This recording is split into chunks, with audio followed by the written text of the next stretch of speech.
성도 여러분 안녕하세요. 1월 30일 토요일 아침입니다. 우리 다 같이 찬송가 450장을 부르시고 우리 함께 말씀 나누도록 하겠습니다.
오늘 우리에게 주시는 말씀은 마태복음 8장 16절부터 20절까지의 말씀입니다.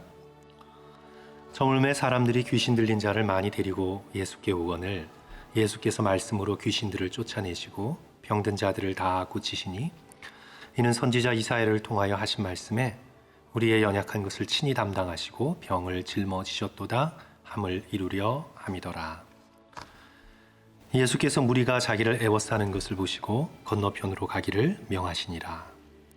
한 서기관이 나와 예수께 아뢰되 선생님이여 어디로 가시든지 저는 따르리이다. 예수께서 이르시되 여우도 굴이 있고 공중의 새도 거처가 있으되 인자는 머리 둘 곳이 없다 하시더라. 예수께서 산상수훈의 말씀을 통해 하나님의 나라가 어떤 나라이며 그 나라에 들어간 사람의 모습이 어떠한가에 대하여 말씀해 주셨습니다. 하나님의 나라는 하나님의 선한 뜻이 이루어지는 나라이고 그 나라에 들어간 사람은 바로 하나님의 선한 통치를 지금 여기서 받고 있는 사람이라고 말씀하셨습니다. 즉 우리의 마음이 하나님의 통치를 받게 된 것이죠. 천국 백성이란 바로 마음에서부터 천국을 보듬어가는 사람입니다. 단지 천국에 들어가는 사람이 아니라 천국을 마음에 품고 있는 사람이죠. 이제 산상수훈을 마치시고 예수께서는 본격적으로 메시아 사역을 시작하십니다. 그러시면서 많은 병자를 고쳐주시죠. 마태복음 8장을 시작하자마자 나병 환자를 고치십니다. 백부장의 하인을 고치십니다. 베드로의 장모를 고치십니다. 그리고 오늘 본문에 우리가 읽은 대로 귀신 들린 사람을 고치시고 고쳐달라고 데리고 나온 각종 병자들을 다 고쳐주십니다.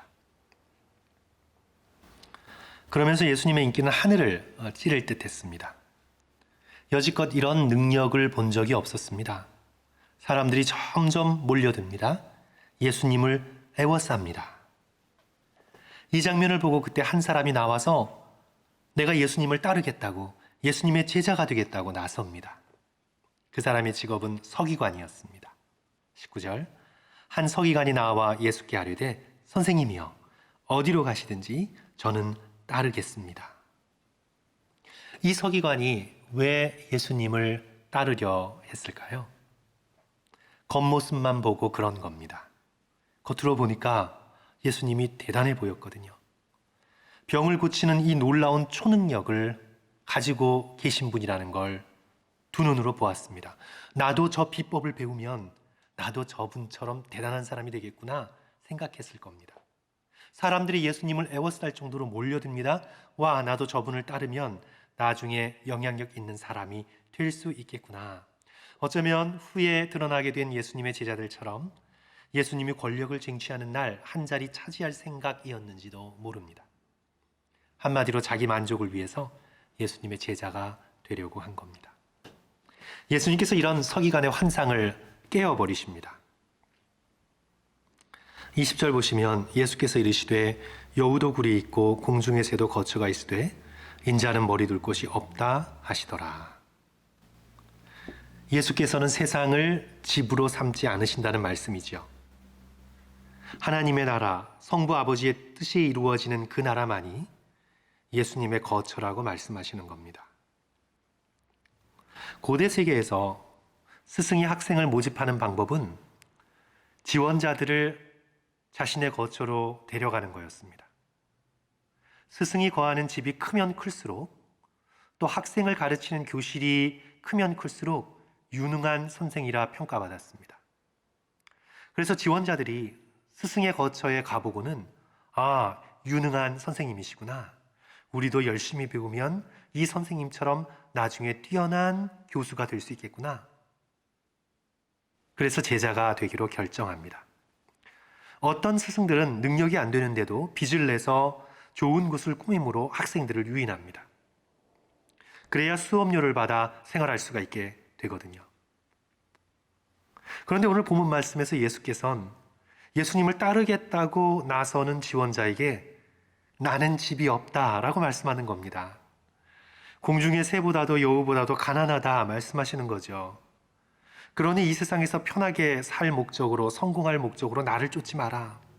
그러려고는 다른 선생들을 찾아봐라 말씀하시는 것 같습니다.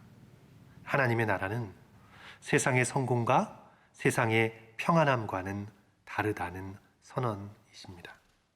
또 행동으로 서기관의 환상을 깨십니다. 18절인데요. 예수께서 무리가 자기를 애워싸는 것을 보시고 건너편으로 가기를 명하시니라. 사람들이 몰려오면 예수님께서는 자리를 피하십니다. 이게 예수님의 행동 패턴이십니다. 5,000명을 먹이시고도 건너편으로 가셨습니다. 사람들의 인기를 몰아 무엇인가를 이루려 하지 않으셨습니다. 예수님께서는 절대로 사람들의 인기와 사람들의 능력으로 당신의 뜻을 쟁취하려고 하지 않으셨습니다.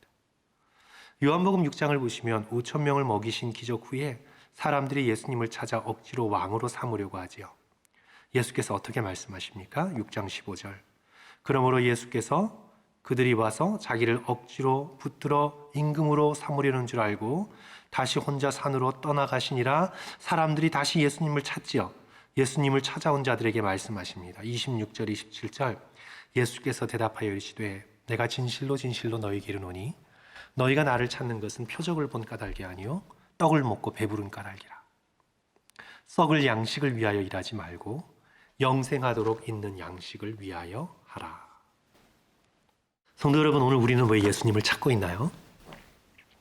단지 이 세상의 만족과 편안함을 위해서인가요? 아니면 적어도 예수님의 힘을 빌려 이 세상을 좀 더 안전하게 살기 위해서인가요? 저와 여러분 모두 처음에는 그런 생각으로 첫 발을 내디뎠을지 모르지만 시간이 흐르면서 우리는 알게 되었습니다. 예수님은 단지 우리의 삶을 편하게 해주는 인생 설계사나 우리의 안전을 지켜주는 경호원 정도가 아니라 예수님은 만왕의 왕이시고 온 세상의 구주이시며 우주의 창조주 되시고 모든 생명의 주관자 되심을 알게 되었습니다. 우리 생각보다 예수님은 훨씬 크고 위대하십니다.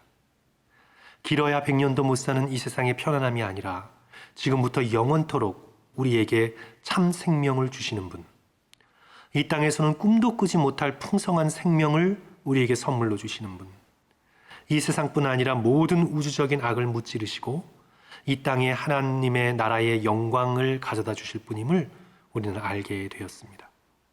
성도 여러분, 다른 어떤 이유보다 예수님께서 너무 놀라우시고 거룩하시고 영광스러우시기에 그 예수와 함께 있고 싶고 따르고 싶고 목숨이 1000개라도 다 바치고 싶은 그런 저와 여러분 되었으면 좋겠습니다. 주님을 따르는 것이 가장 복된 길입니다. 우리 세상적 표현으로 주님을 따르는 것은 대박이 난 사건입니다. 우리가 우리처럼 정말 연약하고 죄된 존재가 이 영광스러운 예수님을 따를 수 있게 되었다니요. 예수님이 우리를 제자로 받아주셨다니요. 저와 여러분은 최고의 복을 받은 사람임에 틀림없습니다. 예수께서 이끌고 가실 그 복되고도 영광스러운 하나님의 나라를 기뻐하면서 오늘 하루도 예수님과 함께 동행하시는 그런 저와 여러분 되시기를 간절히 축원합니다. 우리 함께 기도하겠습니다. 사랑해 주님 감사합니다. 우리가 처음에는 뭘 모르고 따랐을 수 있지만 이제 따르면서 예수님은 단순한 스승이 아니라 구원자요, 세상의 창조자요, 만유의 주관자이심을 깨닫습니다. 주님을 섬기고 주님과 함께 걸어갈 수 있다는 것이 우리에게 복입니다. 주님 이 축복을 허락하여 주심에 감사드리고 오늘 하루 우리의 삶에 여러 가지 문제가 있으나 예수님과 동행함으로 기뻐할 수 있게 도와주시고 우리의 삶의 모든 문제를 주님께 상의하고 아뢰면서 주께서 주시는 놀라운 능력으로 오늘 우리가 걷는 걸음이 천국으로 이어져 있음을 깨닫고 열심으로 걸어갈 수 있도록 축복해 주시옵소서. 예수님 이름으로 기도드립니다. 아멘. 성도 여러분 들어주셔서 감사합니다. 오늘 하루도 믿음으로 승리하시기를 주님의 이름으로 간절히 축원합니다.